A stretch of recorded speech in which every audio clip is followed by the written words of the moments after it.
Hi everybody. Welcome back to Echo.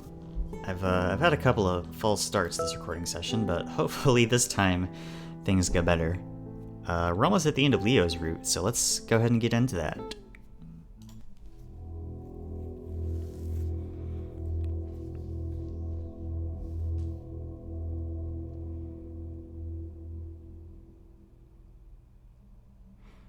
Wow.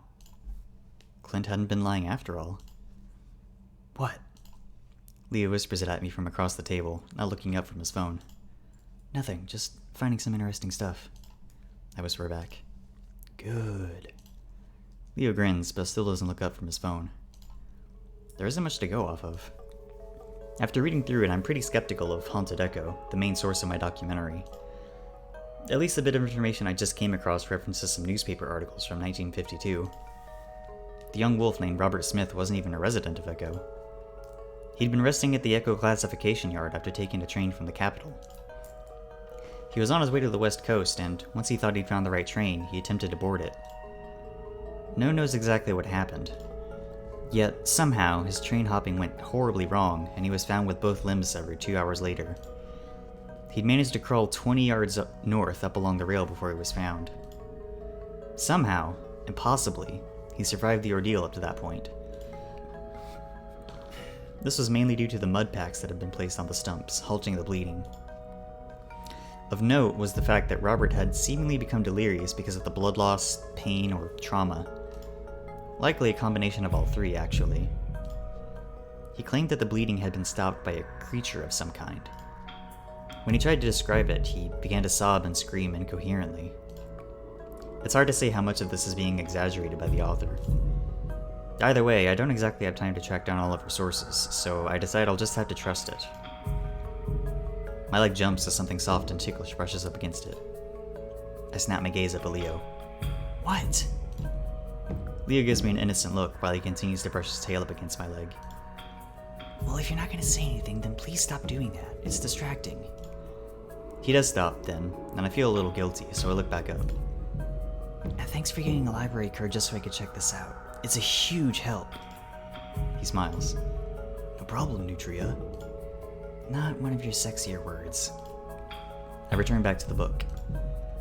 It's unlikely that Robert would have survived anyway, due to the extent of his injuries and infection.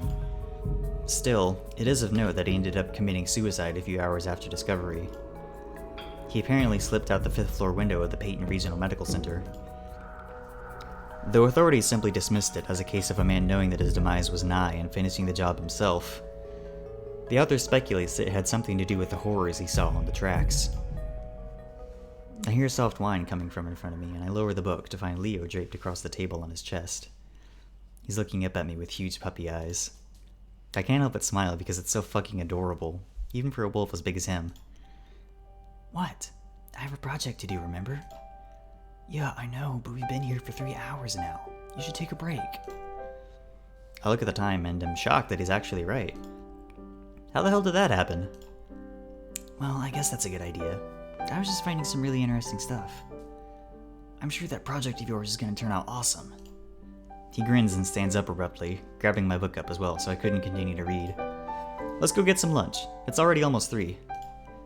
Alright, did you want to go to the diner? You want to eat there? Well, it's been a few days. I'd like to catch up with the others, you know? I know that's what you wanted to do. Actually, everyone's busy. I already tried. Oh, really? What are they doing? Well, Flynn's working, TJ and Jen are on a hike, and Carl's asleep. Oh. It doesn't really seem like Leo to just blow off meeting up with everyone. But I guess at this point of the trip he's just tired of trying. I know I would be.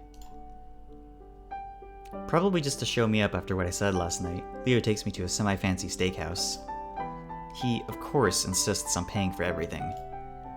I'm not really sure when Leo became so concerned with how I perceive his income. I don't mind though.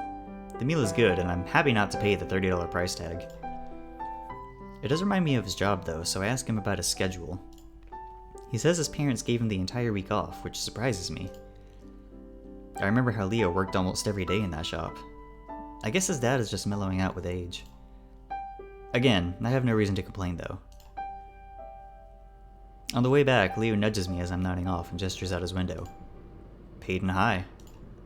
Sure enough, our old school is visible out the window. Want to swing round? Just to look at it? Yeah. I'm tired, but we're not doing anything else. Alright, why not? It's past 5 at this point, and as we pull up into the parking lot, there are only a few cars scattered around. We walk around the side of the school, then onto the football field. If Peyton High School puts its money anywhere, it was definitely sports. That was one of the reasons I was so mediocre by comparison. Every sport of the school was extremely competitive, each one winning state regularly. They went state again since I've been gone? Nope. Came close last year, though. Almost as close as we did back in '09. Ah, yeah. You still sore about that? Leo sits down on the top bench of the concrete bleachers, and I sit down next to him. Sometimes. Mostly because we were so damn close, and it really just feels like it was yesterday. It does kind of feel that way. I can remember it pretty clearly. It was one of the few times I'd seen Leo really cry. He'd wanted that championship so bad. I lean back and look around, breathing in deeply. Wow, it's really nostalgic being here. Isn't it? Leo looks off towards the sunset, and I can see him getting glassy-eyed. Is it weird that, if I could, I'd go through high school again? I think for a moment. Not really. I'd like to do it. I made a lot of mistakes. Well, not really because of that. More like, it was a lot of fun. I just want to experience it all again. I grin at him. Hey, you're talking like you peaked in high school. Did I? The question catches me completely off guard, and my stumbling around for words that follows doesn't help. No! He sighs. Leo, you've got a good paying job, your own house, a pretty damn good life. You're doing better than most. He laughs a little. I guess I just don't feel like it, you know? Why not? He leans back. Well, I don't really feel as good as I did back then. When I think of high school or even further back. Man, those were the good days. I think about how completely inverse I am to that. How my life improved exponentially after I left the town. Well, you know, if you keep looking back, I don't think you'll ever be happy. He looks so sad, I wrap an arm around his shoulders, which is a little difficult considering how broad they are. Because 5 years from now, you'll probably look back on this era of your life and think, man, I wish I could go back. You're probably right. So let's just enjoy now. Leo sighs again, then looks straight down at me, meeting my eyes. Chase? Yeah? He pauses, looking off to the side before turning his eyes back on mine. I love you. I immediately look away. Chase, please. Please just come back. I miss you so much. Every day. I stare out across the field, not able to meet his eyes again. I'll stop smoking. I'll stop picking on Clint. I'll get rid of the gun. Just please come back. I don't know, Leo. You know I don't like it there.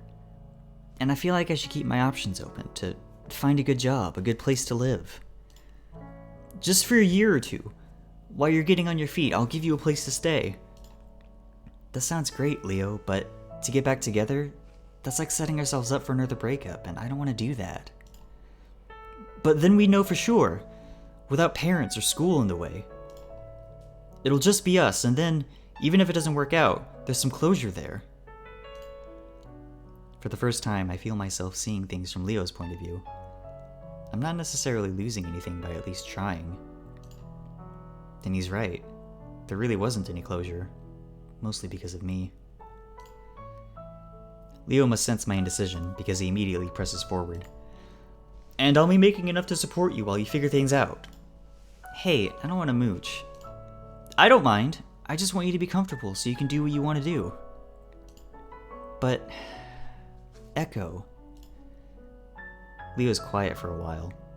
A long while. Before he finally speaks up. Now that I can't fix. But I guess one way to decide is to weigh what's more important to you. You're asking me to choose. I'm not asking that exactly. Leo glances at me. But if I did? I blow out a long sigh. So you are. He doesn't say anything, so my mind starts wandering over the years we'd spent together. Despite how much we fight, there's no question in my mind what the answer is, and it hits me like a thunderbolt. Well, I choose you. All at once, his face explodes into a grin. So much happiness in one expression that I don't think I'd ever be able to take back what I just said, even if I wanted to. And instantly I'm wrapped up in a tight, warm hug, one that crushes the air from my lungs. Oh my god, Chase, I love you so fucking much! Hey! But you still got a year of school left, so we're gonna have to get back into contact, and we're gonna have to exchange... I clasp his muzzle shut with my hand around it, and he just stares back at me with the wide eyes. I didn't even say yes. I take my hand away from his muzzle. Oh. Well, what do you say? I look again towards the sunset, past the concrete bleachers and goalposts, in the direction of Echo, and take a deep breath. I look back at Leo. Yes. And then he's kissing me. It's not rough like it was at the train yard. His mouth stays closed, but he holds my head gently, and it's like he's trying to pour all of his love into me through just his lips. As ridiculous as it might sound, I can feel it.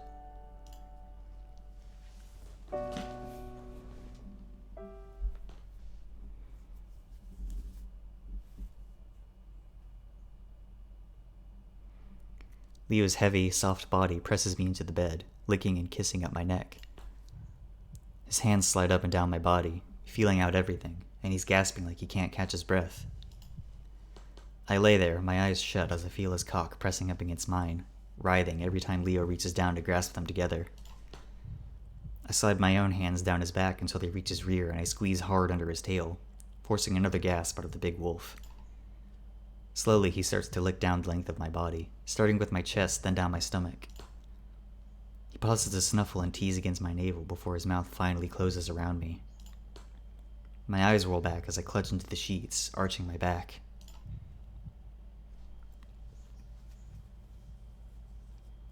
I listen as Leo showers down the hall, and I smile as I hear him singing.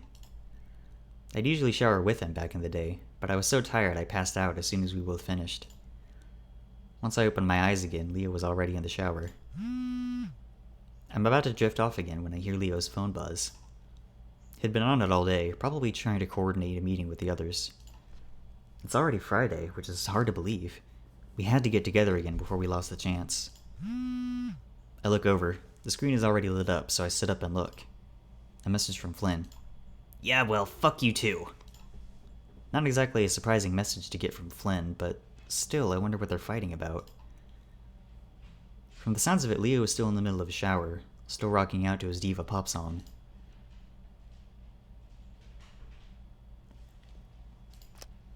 With some amount of guilt, I reach over and grab his phone and open up his texts. Immediately, I see a few pinned conversations. They're from me. Judging by the dates, they're from when I was still away at college. There's also a few saved attachments, and I quickly swipe away to the other, more recent conversations. The latest is from earlier this morning, and it looks like it was to Flynn. Chase has a project to do. Bullshit, you're fucking with him again, huh? I'm helping him. You planned this from the start, didn't you? What? This whole thing, it was to get back in his pants. How about I planned this after you ruined the entire week, huh? Yeah, well, fuck you too. I frown. It's too bad Leo and Flynn are still fighting, but for some reason their exchange has me feeling uneasy. I pull up his next recent text thread, one with Carl. Carl asked Leo when we were hanging out again, yesterday night.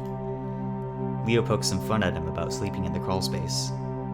Then Leo tells him that he isn't sure, that I'll probably be too busy with my project to hang out. Leo never asked me. I feel my heart start to pound. Today Carl texted again, asking how things were going. Leo tells him that I wanted to go to the high school for nostalgia's sake, that I wanted to be alone for it. He sent that 2 hours before we even got there, before he acted as if it was on a whim. Then Jenna asks if Leo was avoiding her, if she said something wrong. Leo tells her everything's fine, but again, I'm too busy to hang out. And then his text to TJ. Hey, yesterday was so much fun. I know you said you were probably going to be busy, but I wanted to check. Smiley face. Chase is still pretty sad about what happened Monday. I think he needs more time. Oh, okay. Please tell him I'm sorry. He told me he was fine yesterday, but I guess he must have been faking it for my sake. Yeah, he's still pretty broken up. We'll figure it out, though. I'm gripping the phone hard. Could Leo have really done all of this? To TJ especially. I sit there quietly, listening to my wolf continue to sing.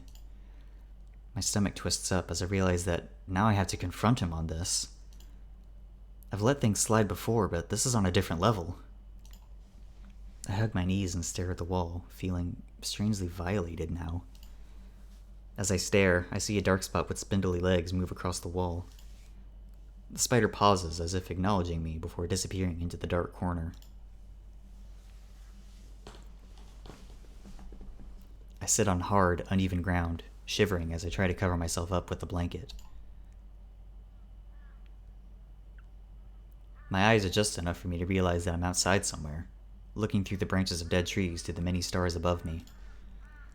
Aside from the calls of a few birds, it's completely silent. I stare at the sky above me for a while, wishing that it wasn't so cold so I could go back to sleep. Where am I? The slight confusion I feel mixed in with the apathy of just waking up is a familiar feeling. I can remember when my parents forced me into Boy Scouts 10 years ago. I hated it so much, especially the camping. I could never fall asleep, and when I finally did, it would be marred by me tossing and turning, waking up in confusion as to where I was. I'd sit up straight in the tent, looking around me for up to 10 minutes, wondering why I was in complete darkness and sitting in a sleeping bag. Excuse me. Needed a water break there. Except now there's no tent or sleeping bag. My mind works slowly like it's drenched in molasses, and I knead the ground with my fingers, digging them into the dead vegetation and soil. And then finally, I break through the barrier to lucidity, and I realize that what's happening to me is real. I'm outside. I look left and right and see that I'm surrounded by trees or bushes. The smell of sagebrush and dirt fills my nostrils as I unsteadily get to my feet. My limbs and flesh are numb from the cold, and I rub my hands up and down my arms, trying to find some warmth. Did I sleepwalk? I must have, unless Leo took me out here for some reason. Or someone else did. I shiver. There's not much else I can do except walk forward. Ahead of me, it looks like the branches clear out into more darkness. I hope that I'm just behind Leo's house, where I know there are some bushes and trees. Either way, I can't be that far from the house. So I start walking, reaching out blindly to move past sharp branches and prickly bushes. The pain wasn't that bad. Not nearly as bad as you'd think it would be. I look back behind me, staring hard into the blackness. I can't see anything beyond the branches right in front of me, which give the impression of a gnarled teeth in front of a dark, endless mouth. Quickly, I turn back around and push through the dead vegetation in front of me, trying not to panic. But I knew I was dead the moment I looked down. A branch scrapes across my cheek and another stabs me hard in the hip as I run right into it. Two stumps gushing blood, splashing the wheels of the train and rails. I finally break out into the open. Now I can see more stars above me, but the complete lack of a moon makes almost everything around me impossible to see. I can at least tell that it's a large clearing, but no matter how hard I squint, I can't see ahead of me. Tentatively, I start walking forward, looking left and right for any sign of lights that might help guide me back to the town. I can feel the worrying seed of panic starting up on my chest, and I worry it's going to explode out of me at any second. The last thing I need is me running through the night, screaming my head off. Pretty soon I become aware of what looks like a large block in front of me. Again, I reach out my hands, walking slower as I approach whatever it is that's in front of me. They press up against something rough, hard, and cold. Whatever it is made up of some type of metal. It feels broken and rusted, so I assume it's old. Was it a warehouse of some kind?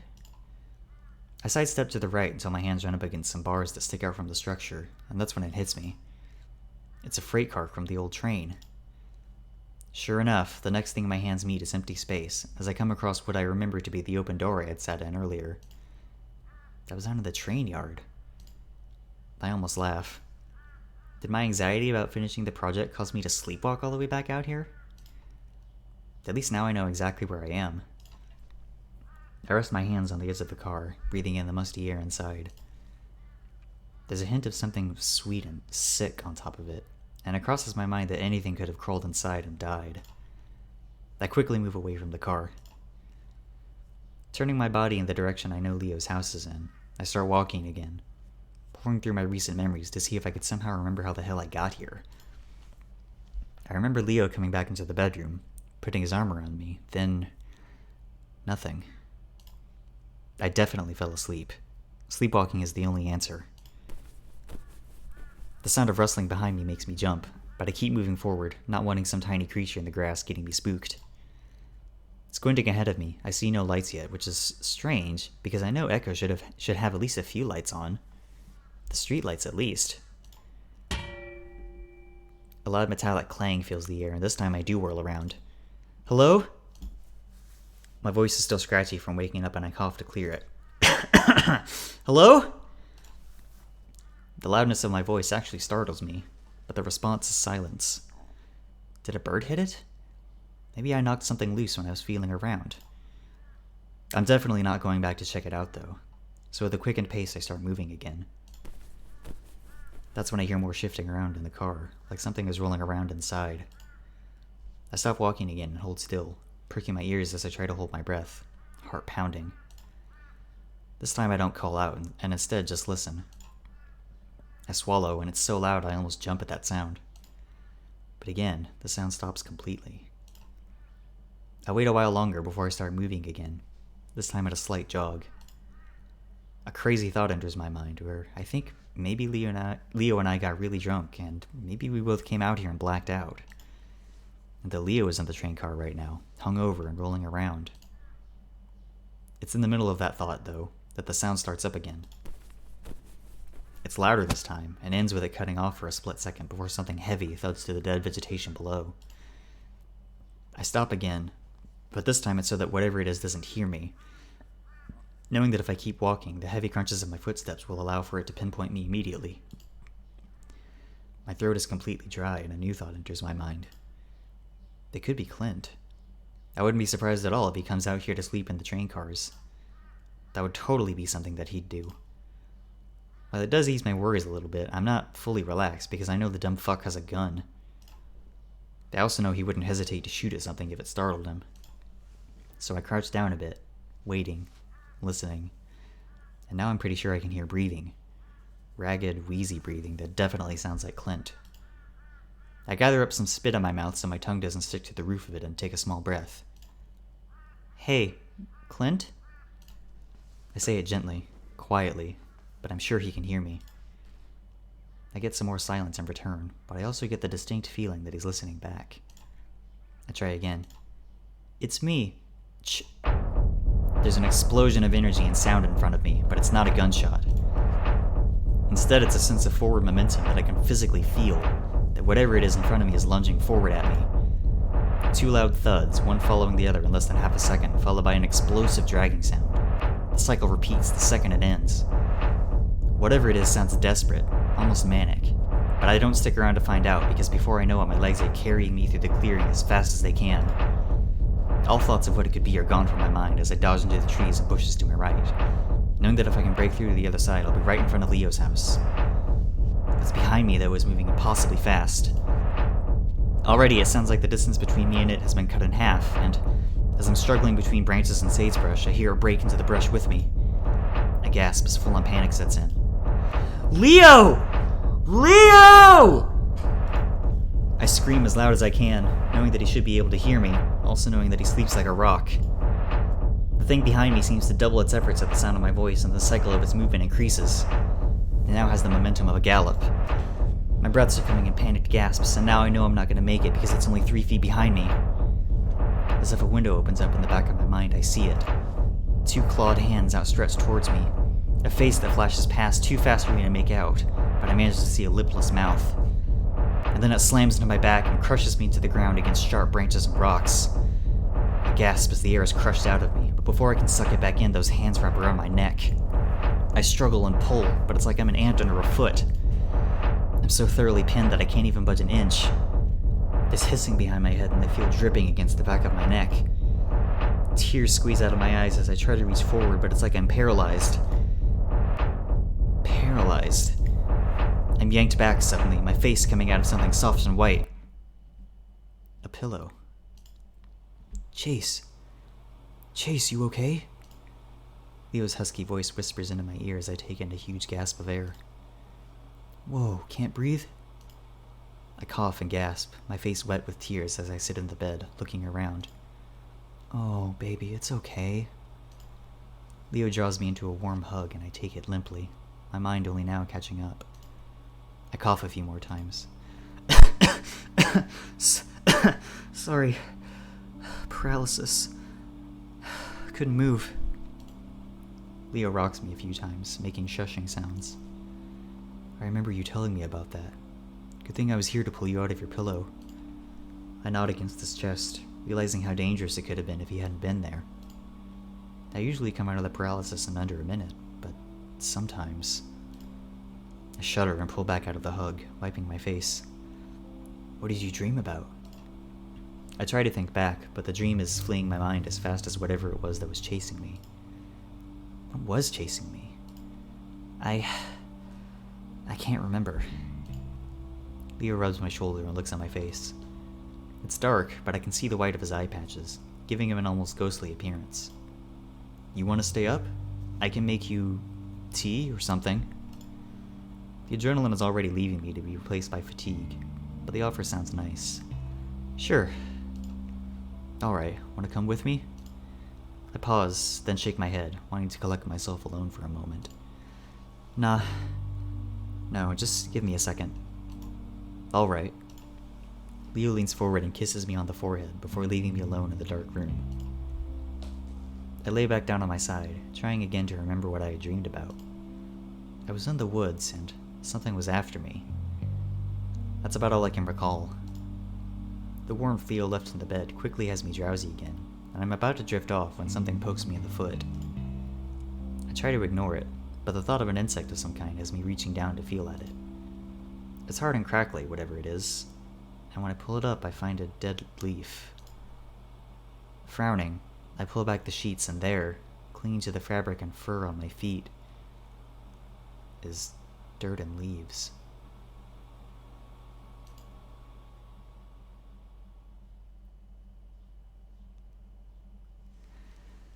And on that note, we have ended Friday. Leo's route is fast nearing completion, but that will have to wait. I will see y'all next time, and until then, thanks for watching, everybody. Bye!